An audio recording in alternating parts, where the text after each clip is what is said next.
The right to vote, it's something so many of us take for granted, but it only exists because of the hard work of people who dedicate their lives to obtain and protect that right. Hello, I am Vernon Abeda, the governor of the Pueblo of Isleta. It is my honor to present to you a short film about the man who made it possible for all Native Americans in New Mexico to vote. His name was Miguel Trujillo. Even though he was born in Isleta, Pueblo, I have asked other New Mexico Pueblo governors to join me in this presentation. That's because Miguel's fight is responsible for the sacred right to vote that continues to be enjoyed by every Native American in this state. Miguel Trujillo did not take no for an answer in his desire to vote in 1948. The result is history and deserves the broadest of recognition. Miguel Trujillo truly righted a wrong.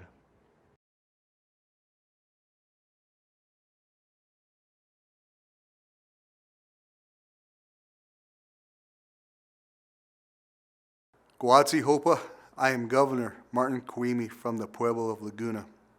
It's my pleasure to present the life of Miguel Trujillo. In 1904, Miguel was born in the village of Isleta Pueblo to Juanito Jaramillo and Jose Trujillo. At a young age, Miguel's father passed away, leaving Juanita to raise two boys on her own. Miguel and his brothers soon became the providers, earning money herding goats. While attending school, Miguel was continuously being told by family and friends to drop out so that he could focus on working and helping the family. Knowing that an education was essential, Miguel resisted the pressure and continued with his studies. Miguel attended the Albuquerque Indian School, one of the oldest and largest off-reservation boarding schools in the United States. Here, Miguel first experienced the stripping of Native identity and assimilation into white American culture by indigenous students. Miguel later attended Haskell Institute in Lawrence, Kansas, now named Haskell Indian Nations University. It is the oldest federal school for American Indians. During his time at Haskell, Miguel was active in activities including the Haskell wrestling team and the Cadet Corps.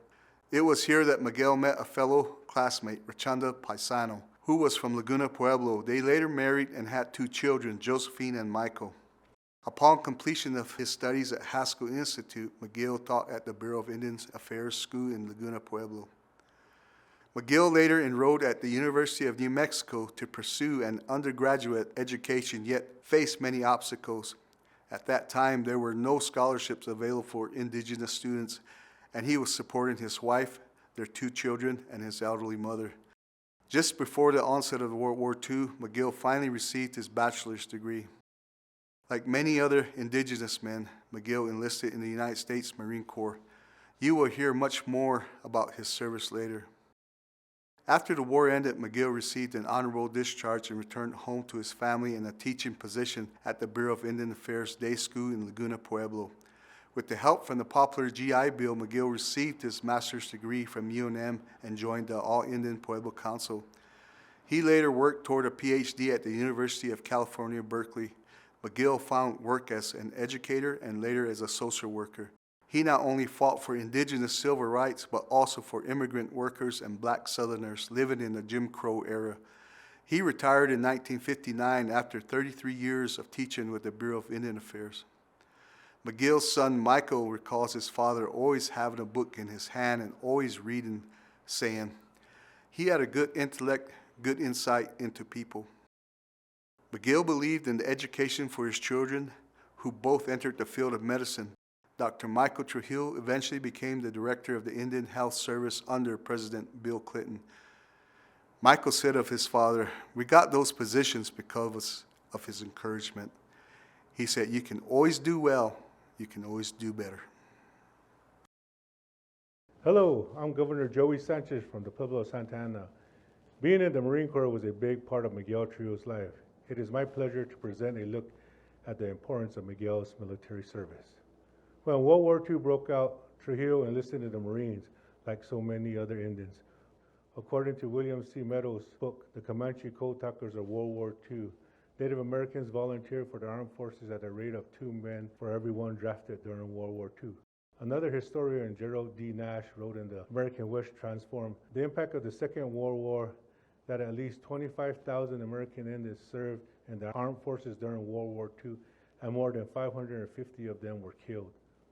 Proudly a member of the United States Marines, Miguel ultimately became a staff sergeant and then served as a recruiter in Santa Fe. While he assisted in the enlistment of many Native Americans, it should be noted that he eventually recruited Navajo code talker Thomas Begay. After receiving an honorable discharge at the end of the war, Miguel returned to his family and his teaching post at Laguna, commuting to Albuquerque to earn his master's on the GI Bill. Pueblo people, as well as many other American Indians, had volunteered to serve in World War I, World War II, only to come home and not have the right to participate in American democracy. So it is when Miguel Trujillo, a veteran of World War II, in service with the Marine Corps, went to register to vote. But the register of Valencia County, Lord Garley, told him that because he was an Indian living on a reservation, he could not register and could not vote. Though Pueblo Indians paid many of the same taxes as other citizens, they did not pay state income tax. And the New Mexico Constitution states that these Indians not taxed could not vote. So began Miguel's fight for the right to vote. Attempts by Indians to gain voting rights had great public support because the plaintiffs in both Arizona and New Mexico were veterans, representative of thousands of American Indians who served in World War II. In Trujillo's case, the presiding judge declared, "It is perhaps not entirely pertinent to the question here, but we know how those New Mexico Indians have responded to the needs of the country in a time of war in a patriotic, wholehearted way, both in furnishing manpower in the military forces and in the purchase of war bonds and patriotic contributions of that character.